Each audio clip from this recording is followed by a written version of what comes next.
Boa tarde, nesta sexta-feira, outra vez neste canal com Conexão Ambiental, todas as sextas, 16h30. Hoje eu vou entrevistar a um grande praticante e militante da área de meio ambiente. Seu nome é Gilmar Altamirano, diretor-presidente da Uniágua, Universidade da Água, publicitário, especialista em meio ambiente e sociedade. Boa tarde, como está você, Gilmar? Boa tarde, Eduardo. Que bom estar aqui com você. Um colega de militância, de grande ativista. Sim, tentamos, pero fazemos. Nos conta, Uniágua, Universidade da Água, como ela começa, quais são seus objetivos e, fundamentalmente, na época que foi criada e desde o momento que se criou até agora, tudo o que ela conseguiu empreender. Bom, como você sabe, eu sou um publicitário. O que está fazendo um publicitário no meio ambiente? Eu sempre fui um ambientalista diletante, né? Lutei na época das usinas nucleares, que o Maluf queria colocar lá na Judeia, né? E reclamava muito por que não se via os rios em São Paulo, porque eu nasci em cidade pequena, eu nadei em rios limpos, cachoeira, peguei uma coisa que ninguém sabe, as nossas crianças não sabem mais o que é, mas eu peguei lambari com a peneira. Lambari é um pequeno peixinho que você encontra em córregos limpos, quando você encontra o córrego limpo, né? E uma coisa me incomodava muito. Desculpa, fala para todo mundo, está curioso, qual era essa cidade, esse lugar? Eu nasci aqui perto entre Francisco Morato e Franco da Rocha, que é próximo de São Paulo. Na época que eu nasci, eles chamavam de subúrbio, hoje é periferia de São Paulo. Então eu nasci e tinha importante, tinha córrego limpo, tinha cachoeiras, lambari. Era um sítio, né? Nós nasci num sítio de parteira, então a gente tinha essa possibilidade e brincávamos em córregos limpos, em represas, né? Então você pegava lambari com a peneira. Quer pegar lambari com a peneira? Você caminhava dentro do córrego, pegava lambari, cascudo. Então tive uma infância ótima do ponto de vista ambiental, né? Em alguns lugares nadávamos até nus, né, como crianças no meio do mato. E nossos filhos, nossas crianças provavelmente demoraram muito tempo para ter esse contato, não tem contato com a água. E terá que ir muito longe para ter contato. E sempre fiz, como publicitário, campanhas socioambientais. Na época que eu fiz essas campanhas, não existia a expressão socioambiental. Eu fiz muita campanha de marketing social, que é uma palavra nova hoje, isso para combater drogas lícitas e drogas ilícitas. Fiz campanha contra drogas, né? Na época foi a primeira vez que mostramos, na década de 80, explicitamente na televisão, o que seria a cocaína. Ninguém sabia direito o que era a cocaína. Isso na década de 80, ganhamos um prêmio com um filme que mostrava na televisão um pressuposto pó, né, em cima de um tampo, que era como se usa a cocaína, e a pessoa preparando o uso da droga. Isso chocou muito a carreira, chocou muita gente na época. Só que ao invés de ele cheirar a cocaína, ele colocava em alguma coisa que a câmera não revelava, e revelava depois que era uma cápsula de revólver, como se fosse a pólvora. Sim. E você ouvia no fim do filme, você ouvia um estampido só. E dizia o locutor assim: muitas carreiras acabam assim. Centro de Recuperação Humana, telefone tal. E esse comercial, na época, não se falava em marketing social, não se falava nada. Nós temos aí 23 anos, mais ou menos. Não, isso foi em 86, quase 30 anos. Quase 30 anos, exatamente. E o que me gratificou muito é que, frequentando depois o Centro de Recuperação Humana, não existe mais, era uma ONG que recolhia drogado nas ruas, etc. E numa reunião sai assim uma mãe e um garoto e conta a história que aquele filme fez com que ele procurasse um tratamento, uns bons tempos. E salvou o garoto, né? Salvou porque ele estava dependente em alto grau, e isso para mim já motivou a desenvolver outras coisas. Aí fui diretor voluntário do Banco de Óleos, fizemos campanha para a fila do Banco de Óleos, existia uma fila enorme que se tinha aqui no Banco de Óleos de São Paulo, para que as pessoas operassem, né? Recebessem uma córnea. Doasse era uma coisa, e havia um problema sério de recolhimento de córnea. Comecei a me interessar muito pela questão do marketing social, né?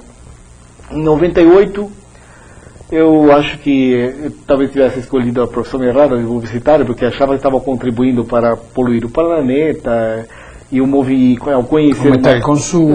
Aumentar o consumo, apesar que nós nunca fizemos campanhas de cigarros ou drogas lícitas, nada. A gente não... Eu também que era uma agência, não era muito grande, ninguém ia procurar a gente para fazer esse tipo de campanha.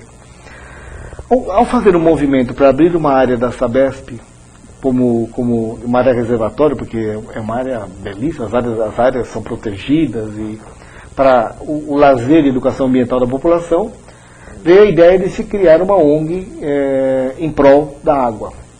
Nessa época, o ex-governador Montoro ainda estava vivo, né, foi em 98, o seu filho, o Ricardo Montoro, estava saindo para uma campanha de deputado e estava ouvindo novas ideias. Levamos essa ideia de se criar uma ONG focada na água para o Franco Montoro, e ele, de cara, com a visão que ele tinha de mundo, como cidadão, como mestre, achou a ideia fantástica, e aí nascia, em setembro de 98, a Universidade da Água. O nome pomposo de Universidade da Água, que era a ideia de universalizar a problemática e a questão da água. Infelizmente, Franco Montoro faleceu um ano depois, em 99, mas a ONG sobreviveu forte. A partir daí, a gente tem trabalhado a questão da educação ambiental, mas muito mais que a educação ambiental, e aí você sempre fala a respeito do problema da eficácia da educação ambiental, e eu diria que não é só a questão da educação ambiental, é o que nós chamamos da comunicação, e é uma palavra que os ambientalistas acham feia, que é marketing, porque o marketing até então incentivou, em tese, a você escolher determinado produto, incentivou o consumo. Como é que há essa virada que é importante? O marketing surge na década de mais ou menos de 50 nos Estados Unidos, porque com o aprimoramento da tecnologia para você produzir novos produtos, porque no passado não precisava de marca, você tinha uma marca de leite, você tinha uma marca de sabão, uma marca, então você ia lá e não precisava te convencer a pegar o açúcar, que era a granel, o feijão, que também sempre foi a granel. A carrona era granel. Tudo era granel. Então você não tinha... Quando houve uma pluralidade de marcas, vários produtos, então surgem as ferramentas de marketing para induzir, de alguma maneira, te convencer que aquilo era melhor. Que aquilo era melhor. Ou mais vantajoso. Mais vantajoso. E, essa pluralidade de produtos, elas geram o excesso de consumo. O excesso de consumo gera o excesso de resíduos. Eu brinco sempre que tem uma amiga nossa que diz que sustentabilidade é um retorno ao passado. Por quê? Porque você pega a sacola que nós, quando crianças, usávamos na feira e retornava para casa. Hoje já é moda, é legal, sacola retornável. Era aquela sacola de feira que a gente utilizava. E a garrafa que era o casco, e te davam a senha, depois você passava para parar e recebia. Isso hoje é verdade. Nós estamos na contramão. Na contramão. Bom, mais ou menos, tem dois marcos importantes da ferramenta, porque um cara chamado Kotler, que é o papa do marketing americano, né? Ele percebeu o seguinte, que poderia utilizar essas ferramentas de marketing, a propaganda, a pesquisa, né? A promoção de vendas, o sistema de distribuição, de expor os seus produtos, poderia também se utilizar isso para organizações que não visam lucro. Então ele, na década de 70, ele escreve um livro chamado Marketing para Organizações que não visam lucro. E aí ele começa a educar, a ensinar que você poderia praticar o demarketing, ou seja, reduzir o consumo de determinadas coisas como recursos naturais. Porque até então nós não tínhamos problemas de recursos naturais, falta d'água, excesso de poluição, energia, consumo excessivo, porque a população era menor, né? Então não se consumia tanto. Falta de terra para produzir. Falta de terra para produzir.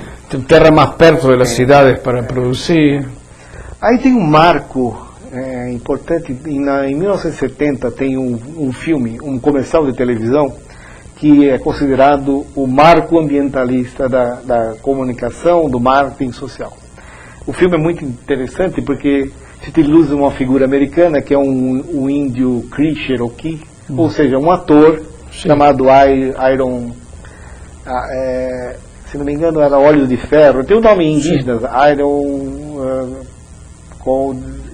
se não me engano, era um famoso ator que era característico, ele era conhecido como, atuava no faroeste como índio. Ele adentra, o filme começa assim, numa cena muito bonita, famosa cena, ele está adentrando um rio, né, onde você vê o fundo, uma cidade, né, um rio próximo a uma cidade, onde você vê o fundo as chaminés da fábrica, jogando nessa época era muita questão da poluição do ar, se falava muito da poluição do ar, e ele está remando, aquela canoa típica indígena, ele olha para o rio, e se você já vê os papéis boiando, o plástico boiando, isso é 1970, o dia da terra de 1970. Ele aporta a canoa à margem, e a margem está extremamente poluída, cheia de garrafas, etc. Ele caminha até uma autoestrada, e autoestradas americanas, os caras vão passando, alguém abre a janela de um carro e joga, pega um resto de fast food, que já tinha fast food, sabe, e joga e cai nos pés do índio, e ele começa, uma lágrima corre. É considerado o índio chorando. Crying Indian, é um famosíssimo, ganhou dos 100 melhores comerciais do século XX. E ele diz que, mais ou menos assim, a tradução, o locutor diz que algumas pessoas se preocupam com a beleza dessa terra, e outras pessoas não, né? E que as pessoas começaram a poluição, e as pessoas podem parar a poluição. Isso foi um marco. Em paralelo, no Brasil, nós lançávamos nessa mesma década de 70 o Sugismundo, criado por um publicitário chamado Rui Perotti, que ele cria o personagem do Sugismundo, que foi uma das campanhas mais bem sucedidas da nossa história, o famoso personagem Sugismundo, que inclusive fez tanto sucesso que ninguém queria ser chamado de Sugismundo. E eram campanhas que educavam como você deve se comportar em relação ao lixo, apesar de ter um critério mais rígido sobre a questão da higiene. Então ele falava da poluição dos rios, mas no sentido de possibilidade de doenças. Ele falava de como você deve se comportar na escola. Tinha o personagem Sugismundinho, o filho Sugismundo. Ele dizia que era um sujeito desleixado, ele tinha mosquinhas em cima dele, ele jogava coisas pelas ruas, ou seja, uma campanha que tem mais de 40 anos e está extremamente atual. Só que como isso foi feito na época da ditadura, se jogou o Sugismundo fora como personagem, né? Aqui nós costumamos jogar a bacia que lavamos a criança com a criança dentro. Então se abandonou o Sugismundo, que era um personagem extremamente... Há um caso que era famoso, como educador, como personagem que ajudou toda uma geração a se preocupar com o lançamento de dejetos nas ruas, essa coisa toda. E agora, a Uniágua, com essa experiência tua que você está comentando e de todos esses ingredientes que compõem um amplo espectro de possibilidades, como se encaixa então a Uniágua nesse trabalho da proteção da água, nesse trabalho de projetos ou de iniciativas, de ações, de participação? Porque não conheço que a Uniágua participa também de colegiados, como é o caso do Comitê de Bacia do Alto Tietê. Mas como ela encaixa todas essas questões em suas ações, em seu trabalho, em suas atividades? A Uniágua ela tem dentro da sua missão 3 eixos fundamentais para você em prol da água, que a sua missão é proteger, preservar e recuperar a água através da educação ambiental.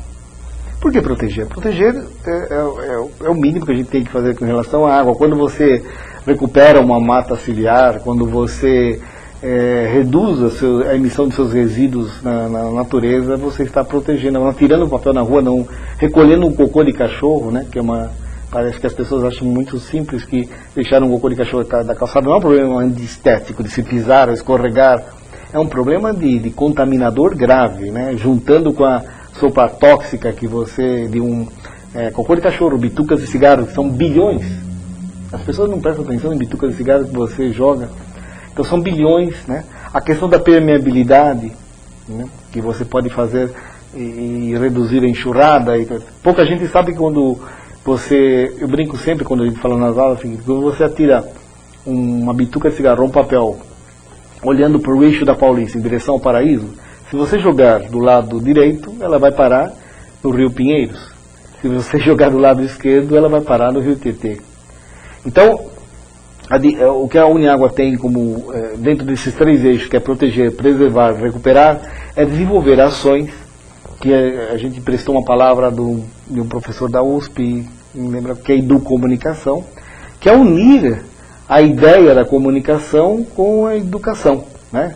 Que é mais ou menos essa questão do marketing social. Você ensina as pessoas, utilizando não só indo ao local, trabalhando muito do ponto de vista local, do que a gente chama, que a educação chama de estudo do meio, né? Você tem um contato. Uma coisa é você olhar o Rio Tietê de fora, outra coisa é a experiência de alguém que conseguiu um dia navegar no Rio Tietê. Tivemos um barco recentemente, foi um trabalho, é uma visão, né? Nós temos agora um projeto que é Barco Escola, vai ser esse ano pelo FEIDO, que é o Barco Escola na Billings, onde a gente pretende levar as crianças para, do ponto de vista da represa, olhar onde que chega, nos afluentes, onde chega o lixo, por que o lixo chega até ali, para elas perceberem que o problema começa na casa dela e não na represa.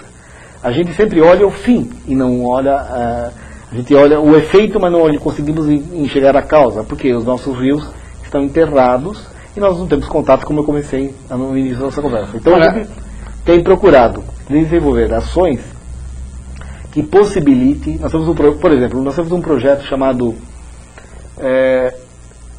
Redescobrindo e Despoluindo o Rio Perto da Sua Casa. É uma utopia, né? Porque se você não enxerga o rio, mas essas ações temos procurado estar em rios, em córregos, que ainda você te permite ter uma certa proximidade, mesmo estando poluído. É um projeto em apoio ao Córrego Limpo.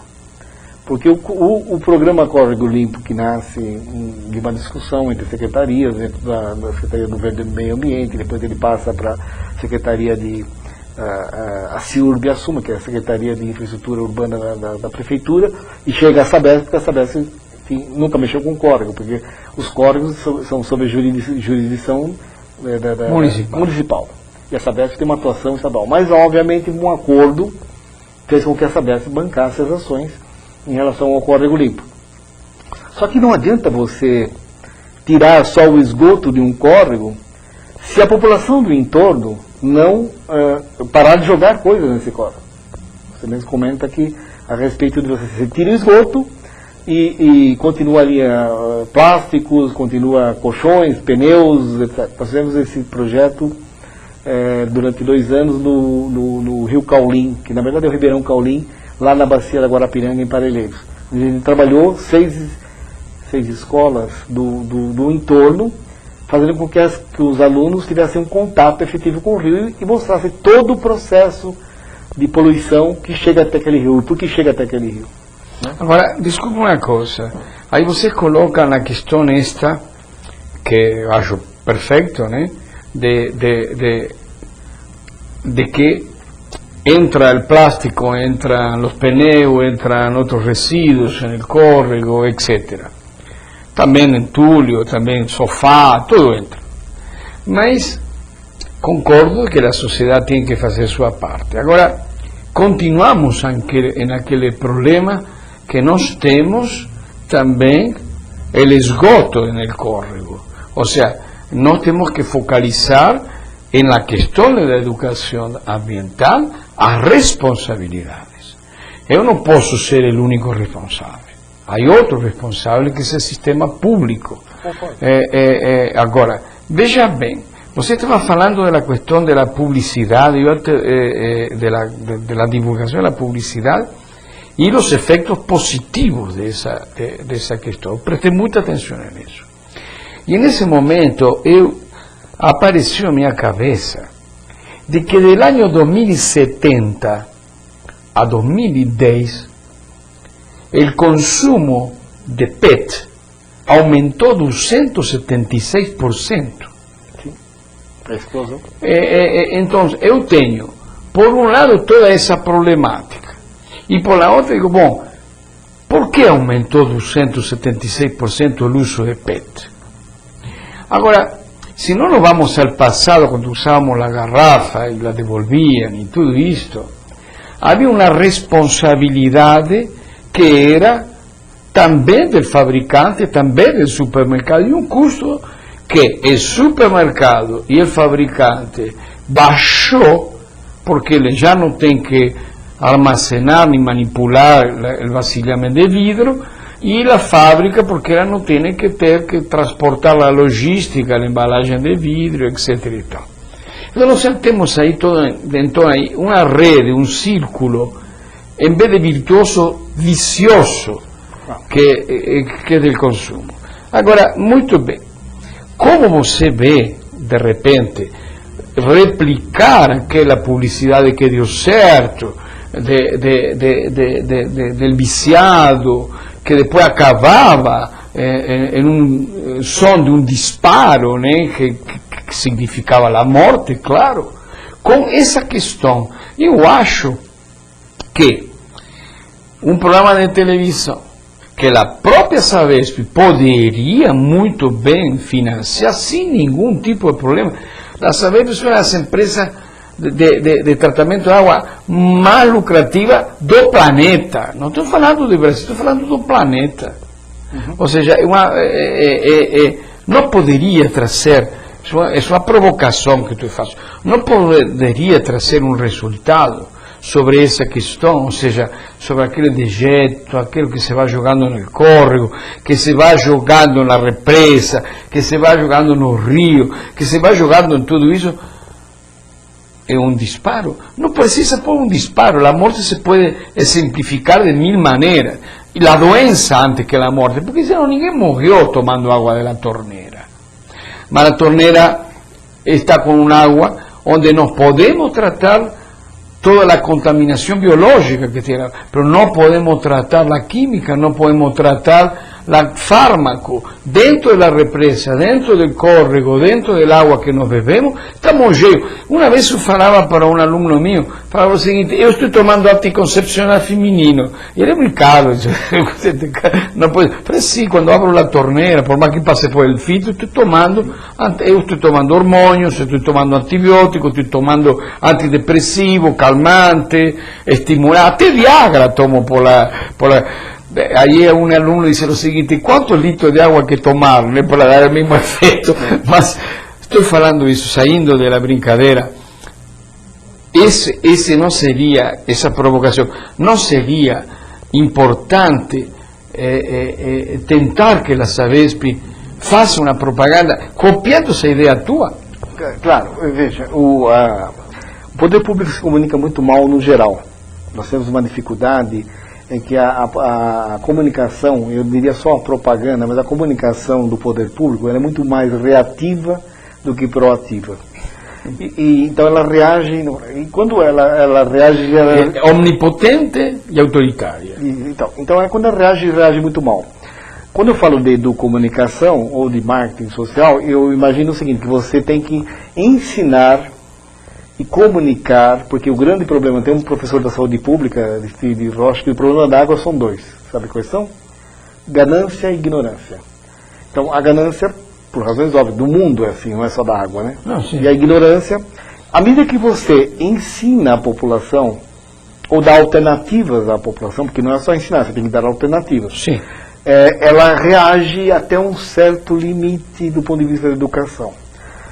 O professor colombiano, que foi prefeito da Colômbia, de Bogotá, acho que 8 anos. Em 8 anos ele reduziu a violência da Colômbia em 20%. resolvió el transporte público. Resolvió el problema. Lerner foi o assessor dele no transporte público. Então ele disse uma coisa que marcou muito o seguinte: a comunicação ou marketing social é uma das ferramentas, mas você tem mais duas ferramentas que movem a vontade humana. Ele descobriu isso e percebeu que esse alinhamento desses três fatores poderiam melhorar o comportamento, dar o resultado. Quais fatores? Nós nos movemos, por exemplo, pelo medo da lei, a sanção legal, desde que a lei funcione. As empresas, principalmente, agem muito, lei de crimes ambientais, pesados, etc. A empresa muda seu comportamento muito rapidamente, porque ela vai perder dinheiro. Vai perder dinheiro, prestígio, as pessoas, a mesma coisa. Quando a gente fala que compara com alguns países, como o Japão, ou que tem pouco território, que os Estados Unidos é um pouco mais limpo, você vai, nós viajamos, quem pode viajar, fala assim, nossa, mas como o povo é comportado aqui, né, em Londres, né? No Japão, principalmente. Eu me lembro, por exemplo, de uma campanha que, na minha pesquisa, que contra a bituca de cigarro americana, que é fantástica, a propaganda. Tem um condutor de carro que está fumando dentro do carro, aí ele terminou de fumar, sobrou a bituca, ele faz menção de abrir a janela, e aí ele olha para o retrovisor e tem um cara olhando ele, assim, dizendo assim... Sim. Ele faz isso. Aí ele olha para a calçada, tem uma velhinha já piscando no celular. Entendeu? Enfim, ele mostra a sociedade e ainda no final ele diz algo mais ou menos assim, jogar a bituca na rua pode machucar você e $1.000 de multa aparece no final, etc. Então, ele diz o seguinte: medo da lei é um fator importante que você se move se a lei funcionar. Segundo fator de comportamento que você se move, código de conduta que você aprendeu em casa. Se eu aprendi em casa que jogar papel na rua é ruim, que eu devo recolher o cocô de cachorro, eu vou fazer isso como adulto, como a criança aprendeu esse código de conduta. Se eu não aprendi isso em casa, eu tenho uma tendência a esperar que as pessoas me corrijam. E o terceiro fator é exatamente isso: aprovação ou desaprovação do grupo social. Então, assim, você vê muito isso nas gangues, no adolescente. O adolescente aprova, ele que está pouco se lixando da sociedade. Ele vai usar um cabelo de moicano, ele vai usar um brinco. O grupo social dele usa e aprova isso. Então, o Antônio Marcos, ele começou a atuar muito fortemente no legislativo, em divulgar a lei, em aplicar a lei, né, na repressão policial, etc.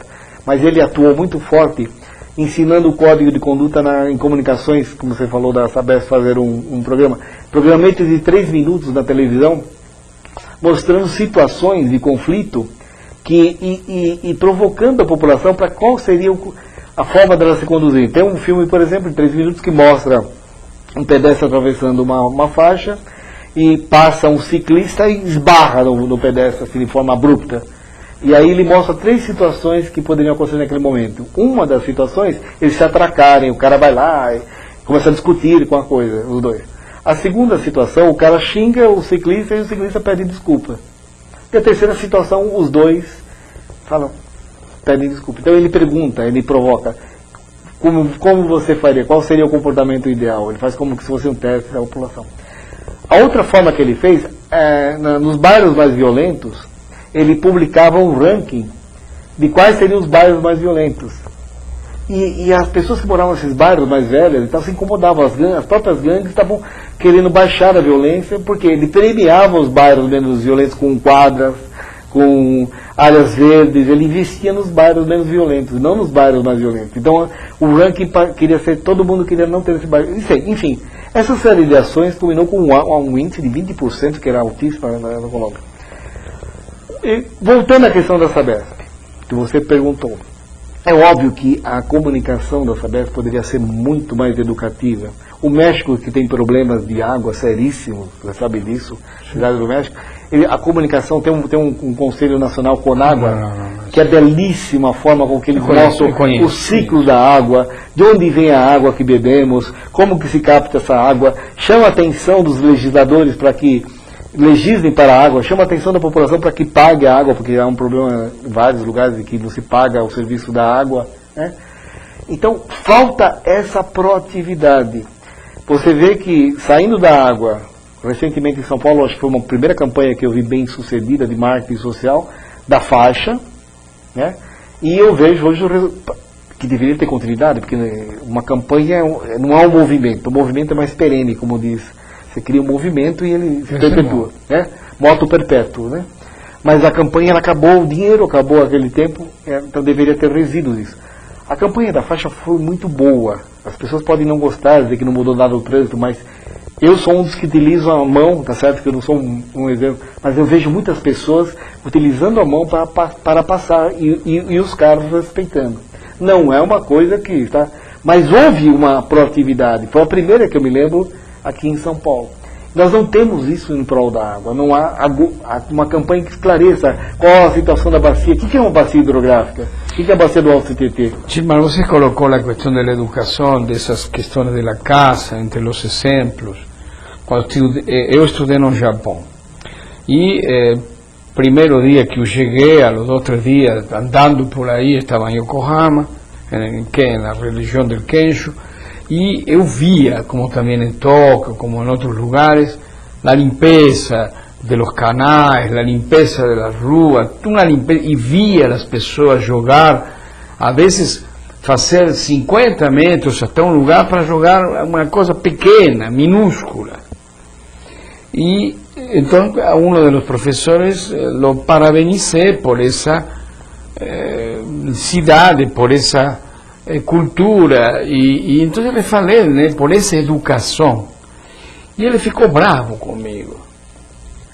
Y él falou, no tiene nada a ver con la educación. Ahí fiquei eu meio confuso. ¿Cómo no tiene? No, você está confundindo civilización con educación. Lo que aprende, lo que nuestra cultura nos ensina es a ser civilizados. La educación es algo que de fuera para adentro me dice cómo tengo que hacer. Si eu sou un ser civilizado, ninguém necesita dizer-me a mim o que eu tenho que fazer. Então eu fui um pouco mais longe e fiquei um tempo estudando lá. E quando me comecei a misturar com as pessoas, com a cidadania, 86 templos que eu visitei, shintoístas, budistas, confucionistas, até que uma vez conheci em Kamakura um monge shintoísta que falava bem espanhol, e ele me explicou, sem criticar, ele me disse, nossa mitologia e nosso princípio é de que nós somos os convidados da natureza. Os convidados da natureza. Não somos os donos dela. Então, isto, nossa filosofia se ensina desse jeito. Então, essa coisa que te falou o professor da civilização, esse é o princípio. O ser humano é um convidado de uma grande festa, de um espaço imenso que se chama mundo, e nós somos os convidados. Os convidados temos que respeitar aqueles que nos convidou.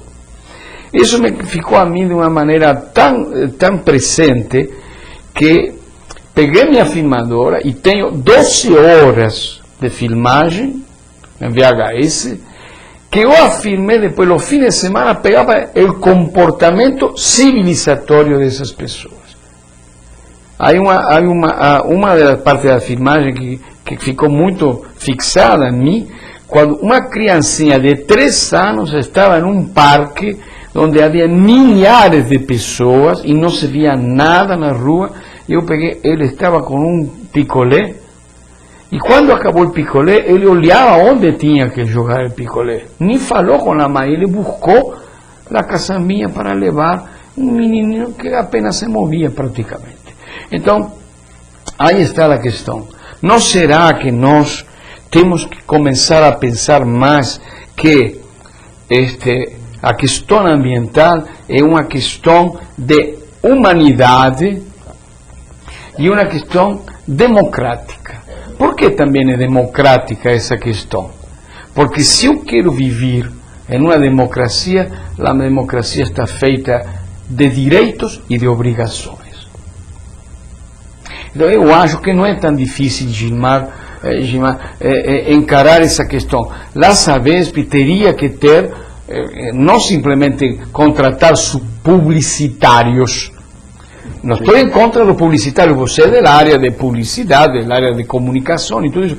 Não é a agência publicitária que vai entender isto. Ao contrário, a agência publicitária necessita promover produtos para consumir.